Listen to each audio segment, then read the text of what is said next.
జై శ్రీరామ్. శ్రీమాత్రే నమః. శ్రీ గురుభ్యో నమః. 2025 సంవత్సరం జూలై నెల 6వ తారీఖు నుంచి 2025 సంవత్సరం జూలై 12వ తారీఖు వరకు కూడా ఈ వారం యొక్క వార ఫలాలు ద్వాదశ రాశుల వాళ్ళకి, ద్వాదశ లగ్నాల వాళ్ళకి ఒకసారి మనం పరిశీలిద్దాము. ఈ గ్రహగతులు ఫస్ట్గా ప్రథమంగా గ్రహగతులు చూద్దాము. వృషభ రాశిలో శుక్ర భగవానుని సంచారము, మిథున రాశిలో రవి గురుల సంచారము, కర్కాటక రాశిలో బుధదేవుని సంచారము, సింహరాశిలో మంగళ్ మరియు కేతు సంచారము, కుంభరాశిలో రాహు భగవానుడి సంచారము, ఆఖరిదైన మీనరాశిలో శనీశ్వరుని సంచారము. అన్ని రాశుల్ని చాలా వేగంగా చుట్టూ వచ్చే ప్లానెట్ చంద్ర భగవానుడు. ఈయన ఈ వారంలో తులారాశి నుంచి మకర రాశి వరకు ఆయన సంచారం సాగుతుంది. ఇవి గోచార గ్రహాలు ఈ రాశుల్లో స్థితులై ఉన్నాయి. అన్నిటికంటే ఉత్తమమైన అంశం ఏంటంటే మన వేదిక్ డే స్టార్ట్ అయ్యేది ఆదివారం నుంచి. ఇది మనకి తెలుసు కదా. ఆదివారము ఏకాదశి తిథి వచ్చింది. దీన్నే తొలి ఏకాదశి, శయన ఏకాదశి అంటాము. అంటే ఈ వారం ప్రారంభమే చాలా శుభాంశాలతోటి ప్రారంభమైంది. ఈ వారం రవి బలం అత్యద్భుతంగా ఉంది.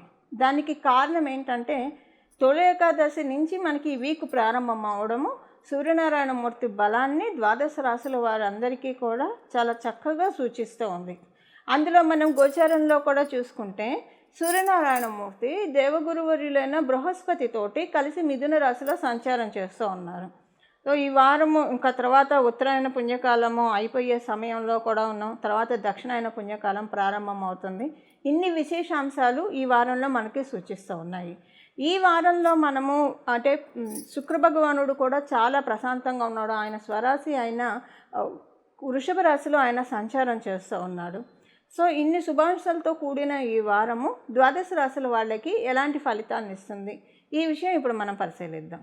ఆఖరి రాశి అయిన మీనరాశిలో పుట్టిన వాళ్ళకి ఈ వారము ఇంట్లో వాళ్ళతోటి ఎక్కువగా టైం స్పెండ్ చేస్తారు. అయితే మీకు కొంచెం వాగ్వివాదాలు ఉంటాయి. ఈ వారం మీరు కొంచెం వాటికి దూరంగా ఉండాలి.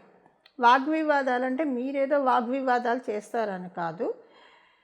ఉదాహరణకి మీరు ఉద్యోగస్తులు, వ్యాపారస్తులు లేదా ఫ్రీలాన్స్ వర్క్స్ చేస్తున్న వాళ్ళు అనుకోండి. ఈగో క్లాషెస్ వస్తాయి మీ తోటి వారితోటి. మీకు ఈ ఈగో క్లాషెస్ మీరంతా సైలెంట్గా ఉండాలనుకున్నా అది వివాదాలకి దారి తీసే అవకాశం ఉంది. సో వాక్కు వివాదానికి దారి తీస్తుంది. కాబట్టి ఈ వారం మీరు కొంచెం సైలెంట్గా ఉండడం బెస్ట్ మీకు. ఎందుకంటే లేకపోతే ఈ వారం మీరు మాట్లాడే మాటలు మీరు ఆ టైంకి మీకు తెలియదు, మామూలుగానే మాట్లాడతారు. కానీ వాటిల్లో చాలా అంటే ఇప్పుడు మీరు ఉద్యోగస్తులు అనుకోండి. సపోజ్ ఎవరి గురించి అయినా మామూలుగా సరదాగా మాట్లాడినవి కూడా అది తీసుకెళ్ళి మీరు ఎవరితో అయితే మాట్లాడారో వాళ్ళు దాన్ని పెద్ద స్పైసెస్ యాడ్ చేసి చెప్తారు. మిమ్మల్ని ఎవరు నమ్మరు కూడా మీరు చెప్పలేదంటే. వ్యాపారస్తులు అనుకోండి, అది మీ వ్యాపారంలో ఉన్న దాంట్లో ఏంట్లో అయినా అసలు ఎవరికైనా సరే, అంటే విద్యార్థులను సీనియర్ సిటిజన్స్ మినహాయించి గృహిణులకి కావచ్చు, ఇంకెవరికైనా ఈ పాయింట్ అప్లికబిలిటీ ఉంటుంది. మినహాయింపు విద్యార్థులు సీనియర్ సిటిజన్స్ వీళ్ళిద్దరికీ మినహాయింపు. ఈ విషయంలో మిగతా వాళ్ళందరికీ ఎలా ఉంటుందంటే మీరు అంటే ఒక్కోసారి మీకు అనిపిస్తుంది, అరే నేను ఆ మాట ఎలా మాట్లాడేసేసాను, ఆ మాట అంటే అంతా ఆలోచించుకోకుండా ఎలా మాట్లాడకుండా ఉంటే బాగుండేది కదా అనేది రిగ్రెట్ ఫీల్ అవుతారు. అవతల వాళ్ళు టార్గెట్ చేయడం ఒకటి, మనం రిగ్రెట్ ఫీల్ అయ్యే విషయాలు కూడా ఉంటాయి కదా. అలా ఈ వారం కనిపిస్తుంది. అందుకని సైలెంట్ ప్రాక్టీస్ చేయమని గోచార గ్రహస్థితుల రీత్యా ఇది మీకు ఒక సూచన. లేకపోతే ఫ్లోలో మాట్లాడేస్తారు, అప్పుడు మటుకు చాలా బాగా మాట్లాడాలని అనుకుంటారు. బట్ నెక్స్ట్ వారాల్లో చూసుకుంటే, వచ్చే పై వారాల్లో చూసుకుంటే, ఇదేంటి ఇంతలా మాట్లాడేశాను, నేను ఇలా మాట్లాడాను, అంత చూసుకోకుండా అసలు నేనేనా ఇది మాట్లాడింది అని అనుకుంటారు. అలా మీకు అనిపిస్తుంది. బట్ అలా అంటే వాక్కు వివాదానికి దారితీస్తుంది. కొంచెం జాగ్రత్తగా ఉండండి. అది వాక్కు విషయంలో కొంచెం జాగ్రత్తగా ఉంటే ఫైనాన్షియల్ మ్యాటర్స్లో చక్కగా ఉంది. ఉద్యోగస్తులకి కావచ్చు, వ్యాపారస్తులకు కావచ్చు. ఉద్యోగస్తులకి మీ మాటల వల్ల మీకు కొన్ని ఆఫర్స్ మిస్ అవుతాయి. అది చూసుకోండి. మీరు కొంచెం జాగ్రత్తగా మాట్లాడండి. లేదా ఈ వారం వరకు ఎంత ప్రొడక్టివ్ టాక్స్ పెట్టుకోండి. బెస్ట్ ప్రొడక్టివ్ టాక్స్కి అయితే వచ్చిన ఇబ్బంది ఏం లేదు. ఎంతవరకు అవసరమో అంతవరకు మాట్లాడడానికి ప్రయత్నించండి. మనం ఎలానో రెమెడీ తెలుసుకుంటాం కాబట్టి ఆ రెమెడీ చేస్తే ఎక్కువగా ఇబ్బందులు కూడా ఉండదు. అది వ్యాపారస్తులకైతే మీ కస్టమర్స్ తోటి మీకు ఇష్యూస్ వస్తాయి మీ మాటల వల్ల. వాళ్ళని మీరు డిజోబర్వ్ చేసినట్టు, మీలాగే ఉన్నారా మీతోటి వ్యాపారులు, అక్కడికి వెళ్తే మాకు అంత వస్తుంది ఇంత, ఇలాంటి మాటలు వస్తాయి. సో అక్కడ ఏంటంటే మీరు కూడా కొంచెం యుగోకపోయి ఏదో ఒక మాట అనేస్తారు. సో ఇలాగ రకరకాలుగా ఉంటాయి. ఇంకా మాటలు అనేది ఒకటే పరివ్యూలో ఉంటుందని మనం చెప్పడం కష్టం కదా. సో మీరు ఏ ఫీల్డ్లో ఉంటే ఆ ఫీల్డ్లో కొంత సంయమనాన్ని పాటిస్తే మౌనేన కలహో నాస్తి అని చెప్తుంది మనకి శాస్త్రం. సో మౌనంగా ఉండడము, ఒకవేళ మాట్లాడినా కొంచెం క్యాలిక్యులేటెడ్గా మాట్లాడితే వచ్చే ఇబ్బందే లేదు. లేకపోతే అది ఈ వారం మీకు ఏం తెలియదు కానీ దీని ఎఫెక్ట్ రాబోయే వారాల్లో అసలు తలకాయ అంటే ఒక హ్యామరింగ్ లాగే అనిపిస్తుంది. సో కొంచెం జాగ్రత్తగా ఉండాలి ఈ విషయంలో. విద్యార్థులకి చాలా మంచి శుభ సమయము. మీ తల్లిదండ్రులు ఇద్దరికీ కూడా మీ ఇంట్లో భగవంతుడి ఆశీస్సులు, భగవంతుడి కృప చాలా బాగా ఉన్న శుభ సమయము. మీరు విదేశాలు వెళ్ళాలని ప్రయత్నిస్తుంటే ఉద్యోగస్తులు కావచ్చు, ఎవరైనా కూడా ఇప్పుడు ఎవరైనా నార్మల్గా విదేశాలకి వెళ్ళాల్సి వస్తారు, పిల్లల వల్ల వెళ్ళాలనుకుంటే, ఏదైనా పని రీత్యా విదేశాలు వెళ్ళాలనుకుంటే కూడా ఇది మంచి సమయం వెళ్ళడానికి. వివాహ ప్రయత్నాలు చేయాలనుకునే వాళ్ళకి అనుకూలమైన సమయము. అలాగే వైవాహిక జీవితంలో ఏమన్నా పొరపచ్చాలు ఉంటే అవన్నీ కొంత కట్ డౌన్ అయ్యే శుభ సమయం కూడా ఇది. గృహిణులందరికీ ఈ వారం చక్కగా ఉంది. అయితే నేను చెప్పాను కదా, వాగ్వివాదాలకి తావివ్వకండి. అది మీ ఇంట్లో వాళ్ళతో కావచ్చు, మీ బంధువర్గంతో కావచ్చు, మీ నేబర్స్తో కావచ్చు, బయట వాళ్ళతో కావచ్చు. తర్వాత మీరు తట్టుకోలేరు, సెన్సిటివ్ అయిపోతారు. వాళ్ళు పెట్టే అంటే మీకు కూడా అనిపిస్తుంది ఇది ఇలా మాట్లాడకూడదని చెప్పి. సో ఎక్కడ డిఫెండ్ చేసుకోలేక మీలో మీరు నలగలేక ఇబ్బంది పడతారు. కొంచెం జాగ్రత్తగా ఉండండి ఈ విషయంలో. సీనియర్ సిటిజన్స్కి అసలు బాగుంది. ఈ పాయింట్స్ ఏమో అన్నీ మొదటి చెప్పినట్టు విద్యార్థులకి సీనియర్ సిటిజన్స్కి ఈ పాయింట్ అప్లికేబిలిటీ లేదు. అంతా బాగా ఉంది. ఈ వారం అంతా కూడా రామచంద్రమూర్తి కృప మీ రాశి వాళ్ళందరి మీద ఉంది.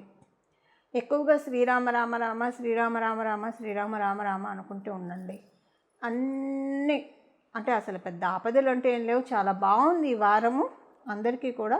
కాకపోతే మీకు ఈ చిన్న విషయం అంతే, మాట వల్ల మీకు ఇబ్బందులు వస్తాయి కాబట్టి అది జాగ్రత్తగా ఉంటే అసలు అత్యద్భుతంగా ఉంది మీకు ఈ వారం అంతా కూడా. ఇవి ఈ వారం ఉన్న గోచార గ్రహస్థితుల ఫలితాలు మీనరాశి, మీన లగ్నంలో పుట్టిన వాళ్ళకి. ఈ వారము ద్వాదశ రాశుల వాళ్ళు చేసుకోవాల్సిన పరిహారము, సూర్యనారాయణమూర్తి బలం అత్యద్భుతంగా ఉండడం వల్ల ఈ వారం మొత్తం కూడా సూర్యనారాయణమూర్తి ఆరాధన చాలా మంచి ఫలితాన్ని ఇస్తుంది. ఏకాదశి ఆదివారంతో కూడి వచ్చింది మనకి. అంటే మనం చాలా రకాలైన పూజలు చేస్తూ ఉంటాము. ఇది అంటే కొన్ని విశేషమైన సమయాల్లో కొన్ని చేయడం వల్ల అవి ఎప్పుడు చేసినా మనకు కలిసి వస్తాయి. కానీ కొన్ని విశేషమైన రోజుల్లో చేయడం వల్ల పట్టు ఎక్కువ ఉంటుంది. అందులో ఒకటి రామదేవుని కథ. అంటే మీ అందరికీ కుదిరితే చేయడానికి ప్రయత్నించండి. మీరు ఏ పూజా స్టోర్స్కి వెళ్ళినా రామదేవుని కథ అనే బుక్ దొరుకుతుంది. అదేంటంటే 5 గురువారాలు 5 ఆదివారాలు చేయాలి. ఇంటికి మామిడి తోరణాలు కట్టాలి, ఆవు నెత్తితో దీపారాధన చేయాలి, ఆవు పాలు, గోధుమ నూక, పంచదార కలిపి ప్రసాదం చేసి ఉడికించి 5 ఉండలు చేసి ఒక ఉండ రామచంద్రమూర్తికి, ఒక ఉండ బ్రాహ్మణుడికి, ఒక ఉండ ముత్తైదుకి, ఒక ఉండ బంధుమిత్రాదులకి, ఒక ఉండ పంచిపెట్టి మనం ఒక ఉండ తినాలని చెప్పి అందులో కథలో ఉంటుంది. మనకి ప్రొసీజర్ అంతా కథలో ఉంటుంది. ఇది చాలా అంటే చాలా మంచి ఫలితాన్ని ఇస్తుంది. సూర్యనారాయణమూర్తి బలాన్ని లిటరల్గా పెంచేస్తుంది. ఇక్ష్వాకుల వంశ తిలకుడు కదా రామచంద్రమూర్తి. ఇక్ష్వాకుల వంశానికి ఆరాధ్య దైవం ఎవరు? సూర్యనారాయణమూర్తే కదా. ఒక్కసారి మీరు అంటే ఇది నేను చేశాను, చాలామందికి చెప్పడం కూడా జరిగింది. ఇది చేసిన తర్వాత చాలామంది మంచి రిజల్ట్స్ కూడా చూశారు. మీకు చెయ్యాలి అని అనిపిస్తే కనుక ఇది చాలా అంటే అందులో ఏముండదు. రామచంద్రమూర్తి జననము, ఆయన పట్టాభిషిక్తుడు అయ్యే వరకు కూడా బ్రీఫ్గా ఉంటుంది. దశరథ మహారాజుకి 3 భార్యలు, కౌసల్య, సుమిత్ర, కైకేయి, అంటే చాలా బ్రీఫ్గా చెప్తున్నాను. కౌసల్య, సుమిత్ర, కైకేయి వాళ్ళకి ఎంత కాలానికి సంతానం కలగకపోయేసరికి పుత్రకామేష్టి యాగం చేసినప్పుడు దేవతలు మెచ్చి పాయస పాత్రను ఇస్తే అది తన భార్యలకు ఇచ్చినప్పుడు 3 మహారాణులు అది భుజించంగానే గర్భవతులు అయ్యారు. 9 మాసాలు నిండంగానే చైత్రశుద్ధ నవమి నాడు శుక్లపక్షంలో పునర్వసు నక్షత్రంలో రామచంద్రమూర్తి జననము. అలాగే లక్ష్మణ భర్త శత్రుఘ్నుల జననము. వాడు దినదిన ప్రవర్ధమానులై బాలచంద్రుల వలె వెలుగుతూ ఉన్నప్పుడు దశరథ మహారాజుని విశ్వామిత్ర మహర్షి వచ్చి యాగ సంరక్షణార్థం యాగం చేస్తూ ఉంటే రాక్షసులు, తాటకి మొదలగు రాక్షసులు వచ్చి యాగాన్ని భగ్నపరుస్తూ ఉన్నారు. రక్తము ఇలాంటివి యాగంలో పోస్తూ. సో రక్షణ కోసం రామలక్ష్మణులను పంపించమన్నప్పుడు దశరథ మహారాజు అంగీకరించి వాళ్ళిద్దరిని పంపించడము. అప్పుడు మధ్యలో ముని వాళ్ళిద్దరికీ బల అతి బల విద్యలు, ఈ విద్యలు ఏంటంటే ఆకలి దప్పుని జయించడానికి ఇవి చెప్పి తీసుకువెళ్ళారు. రామచంద్రమూర్తి యాగ సంరక్షణార్థం నిమిత్తం తాటకిని చంపాడు. అలాగే శివుని విల్లి వంచి సీతామహాసాధ్విని పెళ్లి చేసుకోవడము, అహల్య శాప విమోచనం చేయడము, కైకవరం చేత 14 ఏళ్ళు వనవాసానికి వెళ్ళడము, అజ్ఞానంతో వచ్చి రావణాసురుడు సీతామహాసాధ్విని చెరపట్టి తీసుకువెళ్ళడము, తర్వాత లంకాపురానికి వెళ్ళడము, లంకా దహనం చేయడము, విభీషణుడికి రావణాసుని వధించి విభీషణుడికి పట్టం కట్టి తిరిగి అయోధ్యకి తిరిగి వచ్చి సుఖంగా పట్టాభిషిక్తులై రాజ్యం వెళ్తూ ఉన్నారు. అంటే మన రామాయణం ఉన్నదే బ్రీఫ్గా ఇందులో ఉన్నది, పట్టాభిషిక్తం వరకు ఉంది. అంటే మనము రామచంద్రమూర్తిని ప్రతి ఆదివారము రామచంద్రమూర్తి కథ బ్రీఫ్గా, అంటే చాలా బ్రీఫ్గా ఉంది కానీ మొత్తం మనకు కవర్ అవుతుంది. మన రామాయణం మొత్తం మనం చదవడం కష్టం ఒక రోజులో. సో ఇండైరెక్ట్గా రామాయణం మొత్తం, అసలు రామాయణం మొత్తం చదవాలి, రామాయణ గ్రంథం మన ఇంట్లో ఉండాలి, అది చేయాలి. ఇది ప్రతి గురువారం ప్రతి ఆదివారము రామచంద్రమూర్తికి సంబంధించిన ఈ కథను చదువుతూ ఉండడం వల్ల హనుమత్ ప్రసన్నతను పొందుతారు. నేనైతే హనుమత్ ప్రసన్నతను పొందాను, ఖచ్చితంగా పొందాను. నేను ఎప్పుడు కాదు, ఇది నేను ఎప్పుడైతే చేశానో ఒక 6 సంవత్సరాల క్రితం, ఒక 10 సంవత్సరాల క్రితం చేశాను. ఇది చేసిన తర్వాత నుంచి నా జీవితంలో వెనక్కి తిరిగి చూసుకునే పరిస్థితులు నాకు ఎప్పుడూ రాలేదు.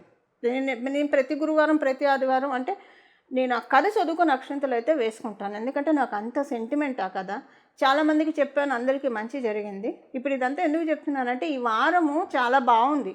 సూర్యనారాయణమూర్తి పట్టు పర్ఫెక్ట్గా ఉన్న సమయము గోచారంలో కూడా మనం చూసుకుంటే. ఈ సమయంలో మనకి ఇంకా పంచాంగ గణన లెక్కల ప్రకారం కూడా ఏకాదశి ఆదివారం రావడము, ఇవన్నీ ఇన్ని శుభాంశాలతో కూడి ఉన్నది. మనందరి జీవితంలో శుభత్వం రావడానికి రామదేవుని కథ మీకు ఏ పూజా స్టోర్స్లో అయినా దొరుకుతుంది, భక్తి బుక్కులు అమ్మే షాపుల్లో దొరుకుతాయి. తెచ్చి చేయడానికి ప్రయత్నించండి. 5 గురువారాలు 5 ఆదివారాలు ఇవన్నీ మేము చేయలేమండి అని అనుకున్నప్పుడు రామదేవుని కథ అంటే ఇప్పుడు మనం తెలుసుకున్న, ఇప్పుడు నేను చెప్పాను కదా, ఇది మీకు తెలుసు కదా మనకి రామాయణము. అదైనా సరే బ్రీఫ్గా మీ మనసులో నెమరు వేసుకోండి. ఆదివారాలు గురువారాలు, ప్రతి ఆదివారం ప్రతి గురువారము, ఈ ఆదివారం నుంచి మొదలు పెట్టండి, చాలా మంచి ఫలితాలు వస్తాయి. ఇవేమీ చేయలేము. శ్రీరామ రామ రామ, శ్రీరామ రామ రామ, శ్రీరామ రామ రామ, ఏదన్నా చేసుకోండి. అంటే మీరు చేసుకుంటారు, మీరంతా నాకు తెలుసు, అందరికీ భక్తిభావం కలవాళ్ళే. భగవంతుడి కోసం టైం అంటే చక్కగా కేటాయించే వాళ్ళమే మనందరం కూడా. సో అంటే సమయాభావాన్ని బట్టి చేయలేకపోతున్నామే అన్న ఆర్తి పడకుండా ఇలాగైనా చేసుకోవచ్చు. ఇలా చేసుకొని చూడండి. ఈ వారం తర్వాత, ఈ వారం నుంచి చాలా సత్ఫలితాల్ని మనందరం ఖచ్చితంగా చూసే తీరుతాము. ఇలా మనందరం కూడా భగవత్ కృప, విశేష కృపకి పాత్రలు అవ్వాలని చెప్పి నేను కూడా మనందరి తరఫున భగవంతుడిని ప్రార్థిస్తూ మంగళం. నమో భగవతే వాసుదేవాయ.